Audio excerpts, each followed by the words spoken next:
Hello भाई लोगों, कैसे हो? आई होप आप बढ़िया होंगे। देखिए, इस देश में अक्सर बीजेपी कांग्रेस के जो समर्थक है झगड़ते रहते हैं और उनको उनका किसी चीज़ को लेकर मत होता है। हाल ही में आपको पता है नरेंद्र मोदी जी ने जो जॉर्जिया मेलोनी है उसको कुछ मिठाई गिफ्ट करी भाई, वही उसको लेकर ही ट्रोल करने लगे। तो टोटली गाइस आज जो ये वीडियो ना बहुत ज़्यादा इंटरेस्टिंग रहेगा, डेटा फैक्ट के रिलेटेड रहेगा। यानी कि इस वीडियो में मैं आपको बताने वाला हूँ 2004 के बाद 2014 जब कांग्रेस थी, कांग्रेस ने क्या किया देश में, किस तरीके से कितने टेररिस्ट अटैक हुए, अर्थव्यवस्था को कहाँ तक पहुंचाया, महंगाई कितनी थी उस टाइम पे, आय कितनी थी उस टाइम पे, ऊर्जा खपत कितनी थी, टेररिस्ट अटैक कितने हुए, शहीद कितने हुए। क्योंकि करंट टाइम पे देखा जाए ना गाइस, देश में ऊर्जा खपत को लेकर प्रॉब्लम चल रही है, पेट्रोल डीजल एंड कई सारी चीज़ों को लेकर देश में प्रॉब्लम चल रही है। इन प्रॉब्लम्स को लेकर विपक्ष ट्रोल कर रहा है। तो क्या विपक्ष ट्रोल कर सकता है? विपक्ष जब सत्ता में था कैसा यहाँ पे देश का हाल था।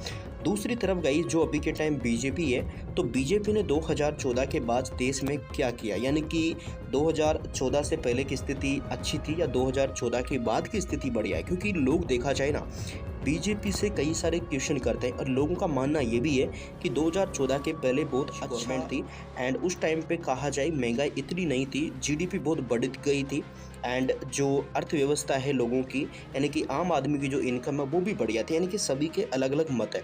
तो गाइस आज की इस 10 से 12 मिनट की वीडियो में आपको बहुत कुछ जानने को मिलने वाला है। यानी कि दोनों गवर्नमेंट्स को हम कटघरे में खड़ा करेंगे और दोनों गवर्नमेंट के डेटा को हम फैक्ट टू फैक्ट समझने वाले। तो गाइस सबसे पहले हम बात करेंगे किस चीज़ के बारे में, हमारी जीडीपी यानी कि अर्थव्यवस्था के बारे में। अगर आप कहीं भी मीडिया बन के जाओगे, किसी को पूछोगे, तो अगर जो विपक्ष में यानी कि अगर बीजेपी का विरोधी है वो 2-3 चीज़ें जरूर बोलेगा, जीडीपी गिरा दी, महंगाई बढ़ा दी, बहुत सारी चीज़ें यहाँ पे बीजेपी ने खराब कर दी। तो गाइस चलिए देख लेते हैं। तो सबसे पहले हम बात कर रहे हैं जीडीपी के बारे में। गाइस 2004 से 2014 के बीच जो देश की जीडीपी थी ना, जब जो मनमोहन सिंह रहते हैं पीएम, वो जब सत्ता संभालते हैं, तो हमारी जो जीडीपी थी ना 2004 में वो थी 709 बिलियन डॉलर। ठीक है, कितनी? 709 बिलियन डॉलर। और जब वो सत्ता छोड़ते हैं तो कितनी जीडीपी करके जाते हैं? वो 2.04 ट्रिलियन डॉलर। यानी कि ग्रोथ रेट कितनी रही है? 7.5% की ग्रोथ रेट के साथ वो हमारी जो जीडीपी है वो छोड़ के जाते हैं। ठीक है, इसके बाद अगर देखा जाए, ज़्यादातर लोग पूछते हैं कि भाई कर्जा कितना था 2014 में। तो भाई जब वो सत्ता संभालते हैं तो जो कर्जा था उनके देश के ऊपर वो था 17 लाख करोड़ रुपए। ठीक है, 17 लाख करोड़ रुपए। और जब वो सत्ता छोड़ के जाते हैं तो कितना देश के ऊपर कर्जा था? लगभग यहाँ पे 113 लाख करोड़ रुपए।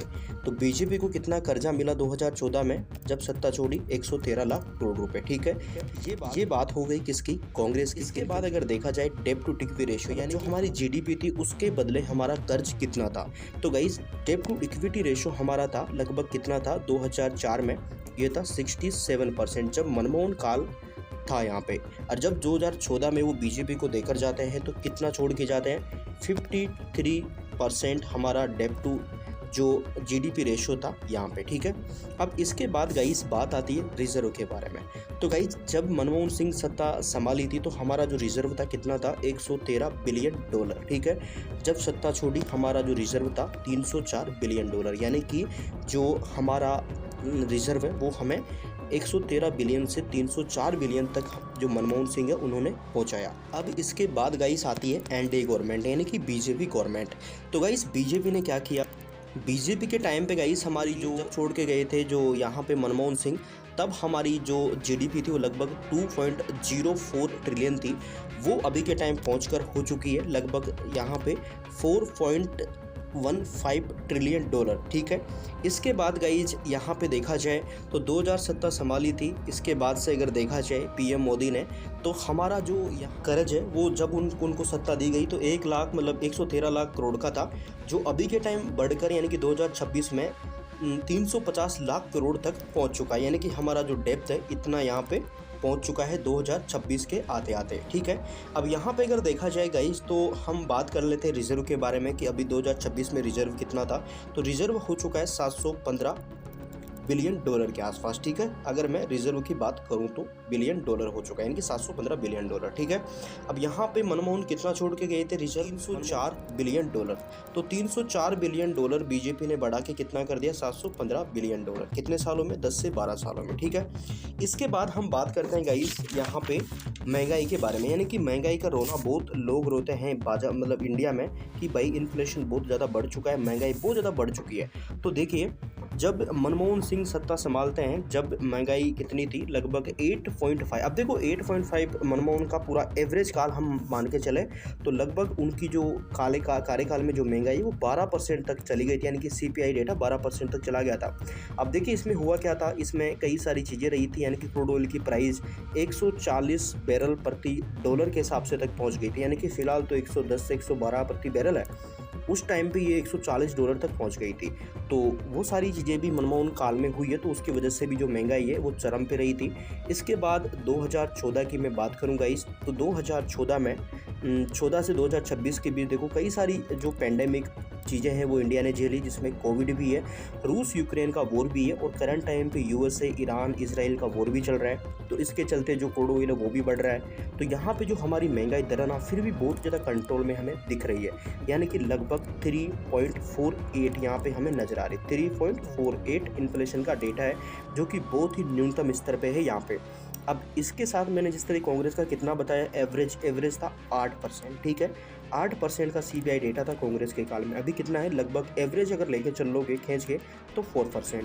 तो ये महंगाई यानी कि आधी महंगाई है 2014 के बाद इंडिया में। अब हमारा तीसरा सबसे बड़ा क्वेश्चन, आम आदमी की इनकम कितनी बढ़ी भाई दोनों काल के अंदर? तो देखिए 2004 से 14 के बीच आम आदमी की जो इनकम थी ना वो लगभग 24,143 रुपये थी यहाँ पे। 2004 से शुरुआत होती है, आम आदमी इनकम 2004 में इतनी थी।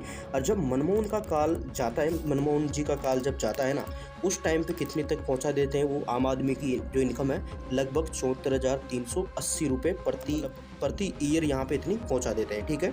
अगर महीने की बात करूं मैं तो लगभग कितनी हो जाती है? 6,000 प्रति महीना उस टाइम पे हमें आम आदमी की इनकम देखने को मिल रही थी, ठीक है। ये कांग्रेस का काल 14 तक। अब 14 के बाद बीजेपी आती है। बीजेपी को आम आदमी की जो इनकम है कितनी मिलती है? लगभग 6,000 प्रति महीना 2014 में। तो उसके बाद से जो आम आदमी की आई है लगभग 2026 तक कितनी बढ़ती है? लगभग 2.05 लाख करोड़, यानी कि लगभग यहाँ पे इसमें हमें जो ग्रोथ है बहुत अच्छी नज़र आती है। एंड लगभग प्रति महीना कितनी हो जाती है? 17,000 रुपये के आसपास, यानी कि आम आदमी प्रति महीने 17,000 रुपये कमाने लग जाता है 2026 तक यहाँ पे। और 14 से पहले कितना कमा रहा था? 6,000 रुपये। तो आम आदमी की जो आई है आप देख सकते हैं कितनी बढ़ती हुई देखने को मिली। अब यहाँ पे लोग इस पेट्रोल डीजल को लेकर भी गवर्नमेंट को ट्रोल कर रहे हैं, एनर्जी को लेकर भी ट्रोल कर रहे हैं, क्योंकि करंट टाइम पे ग्लोबल में एनर्जी क्राइसिस चल रहे हैं।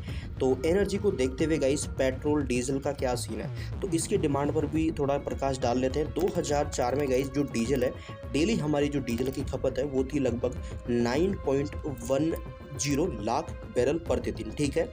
इतनी हमारी खपत थी, यानी कि 9.10 लाख बैरल। 2014 तक आते आते कितनी हो गई डीजल की खपत? लगभग 14.20, यानी कि 1420, ठीक है। इतनी लाख बैरल हमें देखने को मिली 2014 के आते आते। अब यहाँ पे गाइस हम इसको 26 तक देखें, 26 तक कितनी बढ़ चुकी है? तो 26 लाख प्रति बैरल, कितनी यहाँ पे? प्रतिदिन। तो आप सोचिए जब 2014 में हमारी डीजल की जो डिमांड थी लगभग 14 लाख बैरल के आसपास थी, वो भी ये टाइम 26 लाख पहुँच चुकी है। इसके बाद अगर पेट्रोल की बात करूँ मैं तो 2004 में डिमांड कितनी थी इंडिया की? इंडिया की डिमांड थी लगभग गाइस 1.90 लाख बैरल प्रतिदिन, ठीक है। इसके बाद गाइस अगर बात करूँ मैं 2014 तक कितनी पहुंच चुकी है? 4.10 लाख बैरल। अब 2026 तक पेट्रोल की डिमांड कितनी पहुंच चुकी है गाइस? लगभग 10.50 लाख प्रति बैरल, यानी कि प्रतिदिन बैरल, यानी कि 10-10.5 लाख जो प्रति पेट्रोल है वो डेली चाहिए यहाँ पे इंडिया के अंदर, क्योंकि व्हीकल्स भी बढ़े हैं, साधन बहुत ज़्यादा बढ़ चुके हैं, ट्रांसपोर्ट बढ़ चुका है, तो बहुत सारी चीज़ें बढ़ी है पहले से, ठीक है। ये हमें यहाँ पे दिख रहा है। अब इसके बाद गाइस एक चीज़ और आती है नेचुरल गैस LPG, ठीक है। तो गाइस 2014 में जो LPG थी, LPG की डिमांड इंडिया में कितनी थी? लगभग 5.40 लाख बैरल, यानी कि डेली हम इतनी LPG यूज कर रहे थे यहाँ पे इंडिया में, ठीक है। 2026 के आते-आते एलपीजी की जो डिमांड है कितनी पहुंच गई, लगभग 9.60, यानी कि लगभग यहाँ पे 9 लाख बैरल प्रतिदिन हमें एलपीजी का यूज हम करने लगे।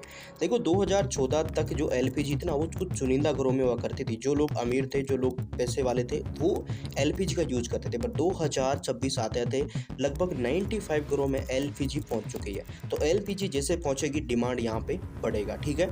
इसके बाद हम बात करते हैं गाइस टेररिस्ट अटैक के बारे में। गाइस देखो, इंडिया कुछ बर्दाश्त कर सकता है बट इंडिया टेररिस्ट अटैक बर्दाश्त नहीं कर सकता, ठीक है। तो ये चीज़ आप जरूर ध्यान दीजिएगा, ये सबसे मेन फैक्ट है, ये आप समझिए। देखिए 2004 से 2014 के बीच अगर मैं टेररिस्ट अटैक की बात करूं तो कांग्रेस काल में लगभग 16,463 आतंकी जो घटनाएं वो होती है। 16,463 आतंकी घटनाएं होती है, जिसमें अकेले जम्मू कश्मीर में लगभग 7,217 हमें घटनाएं होती हुई दिखती है, अलग केवल जम्मू कश्मीर में, ठीक है। और शहीद जवानों की बात करूं मैं तो 1851 जो जवान है वो हमें कांग्रेस काल में शहीद होते हुए दिखते हैं 2004 से 2014 के बीच में। इसके बाद एनडीए गवर्नमेंट आती है। एनडीए गवर्नमेंट में लगभग आतंकी हमले आधे हो जाते हैं। 8,000 आतंकी हमले होते हैं 2014 से 2026 के बीच, जिसमें अकेले जम्मू कश्मीर में लगभग यहाँ पे 2150 घटनाएं अकेले जम्मू कश्मीर में होती है। और शहीद जवानों की बात करी जाए तो लगभग 509 जवान हमें मतलब टोटली इंडिया में शहीद होते हुए दिखते हैं 2014 से 2026 के बीच। तो गाइस ये था दोनों गवर्नमेंट्स का कार्यकाल, जिस तरीके से मैंने आपको समझाया। आई थिंक गाइस आपको चीज़ें समझ आई होगी। अब आप खुद कमेंट बॉक्स में मुझे बताइएगा कि आपके नज़रिए में गाइस कौन सी गवर्नमेंट बेस्ट है, बीजेपी या आपकी कांग्रेस। तो कौन सी गवर्नमेंट आपके लिए बेस्ट है, कौन सी गवर्नमेंट आपको अच्छी लगी इस वीडियो में जिस तरीके से मैंने आपको चीज़ें समझाई, तो एक बार आप मुझे कमेंट में ज़रूर बताइएगा। सो गाइस हम ऐसे ही इंफॉर्मेशनल एंड ऐसे ही इंटरेस्टिंग वीडियोज़ आपको देते रहेंगे। चैनल को सब्सक्राइब करना मिस मत करिएगा।